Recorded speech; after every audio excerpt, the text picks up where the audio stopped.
Урматтуу кыргызстандыктар, мына бүгүн баарыбыз эгемендик күнүн майрамдап, мамлекетибиздин бардык жер-жерлеринде чоң-чоң мааракелер өтүп жатат.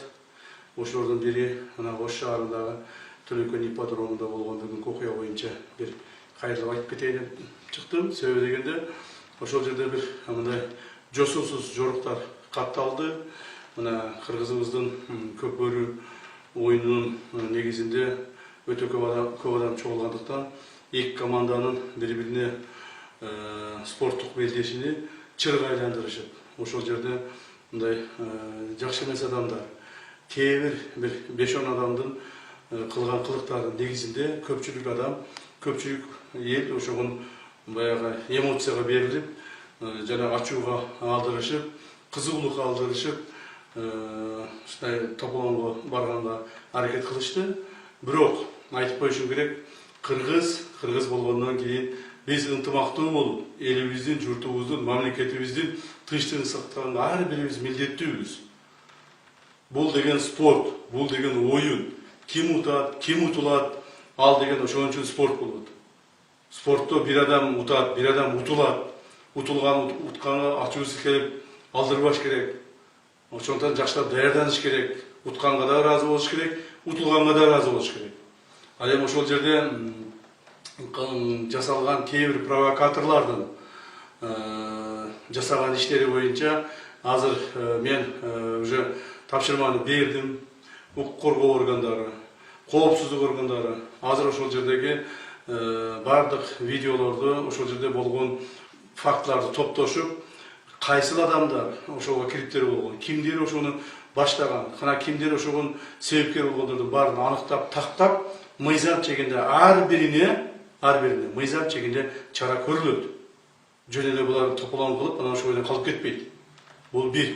Экинчиден, урматтуу эл журт, эми кыргыз эли байыртадан ынтымак болуп келгенбиз.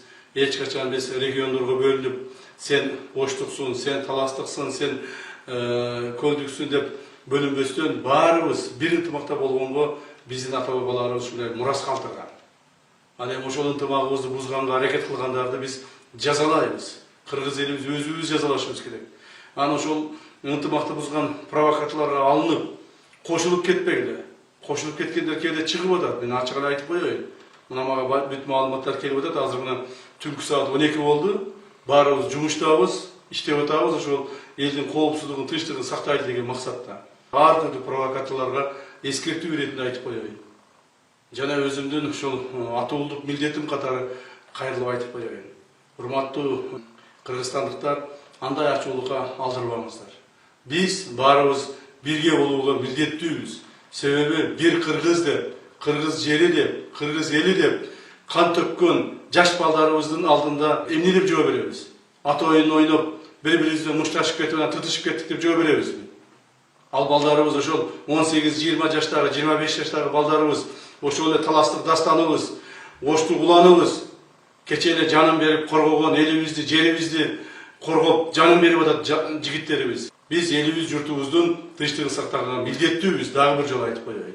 Ал эми провокаторлорду ошол бүгүнкү жасаган тартип бузган адамдардын бардыгын мыйзам чегинде жооп беришет. Уже мына азыр түнкү саат дагы бир айтып коеюн 12 болду, уже аларды алып келе башташты.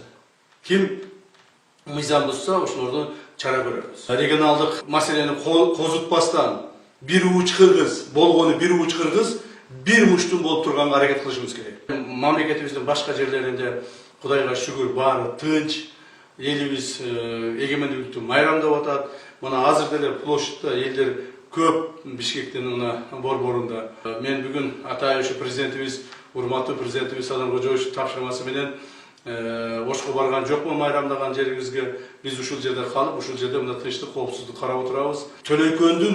Төлөкөндүн ипподромун ушунча аракет кылып, тазалап, сырдап, актап, акча жумшап, оңдоп, силер үчүн жасап атат ошонун бардыгын. А силер болсо ушундай туура эмес мамилени кыласыздар. Ошондой деле элибизди мындай бөлбөш керек. Силер андайсыңар, силер мындайсыңар деп. Баарыбыз бирдей болгонго милдеттүүбүз.